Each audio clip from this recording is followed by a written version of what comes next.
Welcome back नाजरीन। शामी साहब, अस्करी साहब के ख्याल में ये जो उसका जो आफ्टरमैथ हुआ 9/11 के अटैक्स का, वो अलकायदा के वर्ल्ड व्यू के अंदर इतना वो एनविजन नहीं कर सकते थे कि इस तरीके से होगा। डू यू बिलीव कि उन्होंने ये एनविजन नहीं किया था कि रिटेलिएट होगा और स्ट्राइक होगी, या जो नुकसान हुआ इन द लार्जर सेंस वो किसका हुआ? देखिए आसिया, एक तो बात यह है कि जब जो वाकयात हो चुके हैं जी, उसके बाद हम उनकी बुनियाद पर एक नावल लिखना शुरू कर दें, तारीखी नावल जैसे लिखे जाते हैं, जैसे सलीम शहजाद ने भी लिखा है जी, और उससे एक अपना एक कहानी बनाएं। और एक ये है कि जब आने वाले इवेंट्स हैं उनको बारे में असेस करें या अंदाजा लगाएं। तो ऐसी बात तो नहीं हुई। देखिए, मेरा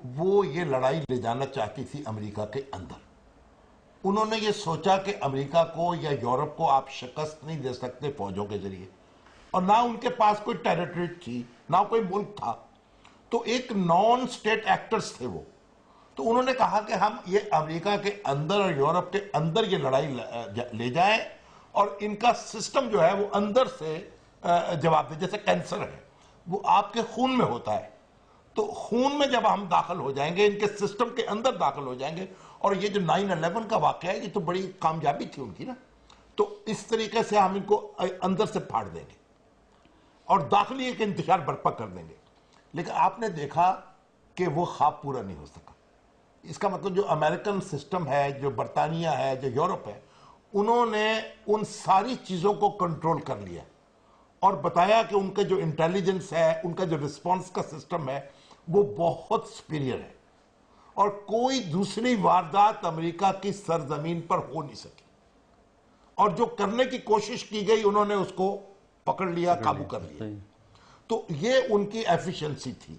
अल कायदा, जब मैं असेस करता हूं, अल कायदा का हदफ जो था, जो उसका प्लान हो सकता था, वो यही था कि ये लड़ाई यूरोप में लड़ी जाए और अमेरिका में लड़ी जाए। वो कामयाबी नहीं हुई इसको। अब अमेरिका ने क्या किया? अमेरिका ने यह समझा कि इसके जो ठिकाने जहां हैं, जहां इनको पनाह मिली हुई है, वहां हमला कर दिया जाए।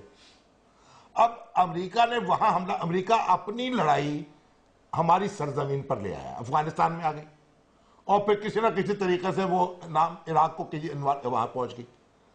अब उस लड़ाई में अमेरिका को भी वो कामयाबी नहीं हुई जिसको वो उसके सामने था कि मैं आज जाते ही वो तहस नहस कर दूंगा। इस तरह जो ओसामा बिन लादेन को पकड़ते पकड़ते कितना अरसा लगा, फिर कितने उनकी रिसोर्सेज कितने ज़ाया हुए, कितने उनकी असेसमेंट जो थी कि 50 अरब डॉलर में हम ये सारे काम कर लेंगे, वो ट्रिलियंस ऑफ डॉलर में पहुंच गए।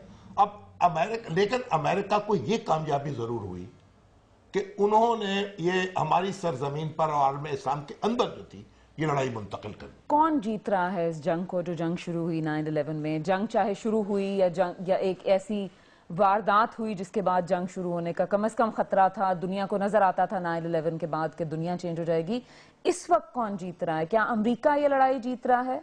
मेरा ख्याल है कोई भी नहीं जीत रहा। देखिए, इब्तदान जो थिंकिंग थी, वो थिंकिंग ये थी कि अमेरिका जो है वो अफगानिस्तान में जाएगा और ये सारा मामला साल 1.5 साल में हो जाएगा ख़त्म, क्योंकि तालिबान को हमने ख़त्म करना है, अलकायदा पकड़े जाएंगे, निकाले जाएंगे और ये साल 1.5 साल की एक्सरसाइज है। 2000 के एंड तक मामला हो जाए, हम हुकूमत वहाँ अफगानिस्तान में बना देंगे, रिकन्स्ट्रक्शन कुछ हो जाएगी और फिर रूटीन में ये मामला चलता रहेगा। तो ये जो कैलकुलेशन थी ये गलत साबित हुई। अमेरिका की भी, पाकिस्तान की भी ये कैलकुलेशन जो है वो गलत साबित हुई। बात इसलिए लंबी हो गई, जो अमेरिका की जो बेसिक गलती थी कि अफगानिस्तान के मामले को सेटल किए बगैर वो उसने 2002 की समर में ये फैसला किया कि अब जाके ज़रा हमने इराक का बंदोबस्त करना है। उसमें कॉन्फिडेंस इसलिए भी था कि 2002 में अगर आप देखें कि तालिबान की कुव्वत तकरीबन बहुत कम हो गई थी, बहुत लिमिटेड रह गए थे। अफगानिस्तान में ऐसा नज़र आ रहा था कि वो स्टेबलाइज कर जाएंगे, लेकिन हुआ ये कि रिकन्स्ट्रक्शन का काम, इकोनॉमिक रिहेबिलिटेशन का काम छोड़ के उन्होंने वहां जाने का फैसला किया। मार्च 2003 में वो इराक में जा घुसे और वहां जाके चूंकि वो उलझ गए, उसकी वजह से वहां के मसले पैदा हो गए। अफगानिस्तान के अंदर जो रिकन्स्ट्रक्शन थी या जो ख्याल था कि वो एक नई होप देंगे, एक नई दुनिया देंगे अफगानिस्तान के लोगों को, वो नहीं दे सके। उसका नतीजा क्या निकला? जो वहां अदम वाबस्तगी के रुझानात पैदा हुए, पाकिस्तान से रेफ्यूजी वहां गए, they had nothing to look forward to. लिहाजा जो ये नाउमीदी पैदा हुई, उस नाउमीदी के दौर में 2004 और 2005 में हम देखते हैं तालिबान ग्रेजुअली री एमर्ज करते हैं, वो कैश करते हैं। दूसरी एक और जो स्ट्रेटेजी अमेरिका ने चलाई, अफगानिस्तान में कामयाब नहीं हुई, उन्होंने बाई ऑफ करने की कोशिश की वहां के वॉरलॉर्ड्स को, ट्राइबल चीफ्स को, और वहां के वॉरलॉर्ड्स एंड ट्राइबल चीफ बड़े अक्लमंद हैं, अमेरिका से पैसा पकड़ लिया। दूसरी तरफ वो तालिबान जब री एमर्ज करते हैं, वो तालिबान को कन्फ्रंट करने को तैयार नहीं है। तो ये जो कैलकुलेशन जो अमेरिका की थी कि यहाँ से कामयाब हो गए हैं, अब बस अब सेट हो गया, इराक को हम संभाल लेंगे, वो जो इराक की जो नाकामी है अमेरिका की, उसका मनफी असर अब अफगानिस्तान में नजर आता है, जहां अमेरिका अपने बुनियादी मकासद हासिल करने में कामयाब नहीं हुआ। शामी साहब, क्या इम्पैक्ट है पाकिस्तान के ऊपर 9/11 का? एक तो हमें नजर आता है 35,000 सिविलियंस डेड, एक हफ्ते में ऑलमोस्ट एक एवरेज 1 से ज्यादा बॉम्ब ब्लास्ट। ये तो वो कॉस्ट है जो हमारी सोसाइटी को, इकोनॉमी को जो कॉस्ट है। लेकिन ऐसा क्या था जो पाकिस्तान को करना चाहिए था इन हाइंडसाइट? अगर अब आप देखें, एनालिसिस करें, कुछ स्टेप्स ऐसे लेने चाहिए थे जो उसने नहीं लिए, और ऐसे लेने चाहिए थे जो हमारे लिए ठीक साबित हुए हैं। ऐसे अगर आप पीछे मुड़ के देखें तो ऐसे लगता है कि जैसे सारा हमारे लिए हुआ था। यानी जैसे वो हमारे पंजाबी का मुहावरा है ना, वो मेरी चादर किसी की चोरी हो गई, मेले पे गया था, तो उसने कहा कि मेला ही इसलिए रखाया गया था कि मेरी चादर चोरी हो जाए। बात यह है, पाकिस्तान फंस गया, अमेरिका हो गया था पागल उस वक्त, और न्यूकॉन्स वहां बैठे हुए थे। उन्होंने कहा कि हम तो तहस नहस कर देंगे अफगानिस्तान को, और ये कर, अगर आप उनके सामने खड़े हो जाते तो आपका भी अफगानिस्तान बना देते, इसमें कोई आप बैद की बात नहीं है। यानी क्या बैद, तो कोई भी हुकूमत होती जनरल मुशर्रफ के अलावा वो यही करती। यानी उसको कौन था जो अमेरिका के सामने खड़ा होता? लेकिन अगर कोई रिस्पॉन्सिबल गवर्नमेंट होती, या डिसीजन मेकिंग प्रोसेस जो है आपका जरा डिफिकल्ट होता, तो फिर थोड़ी सी ब्रेकें आप लगाते और कुछ गौर खौज करते, बातचीत करते, ये करेंगे, इस तरह करेंगे, इस तरह करेंगे। वो उस तरह की गवर्नमेंट तो नहीं थी।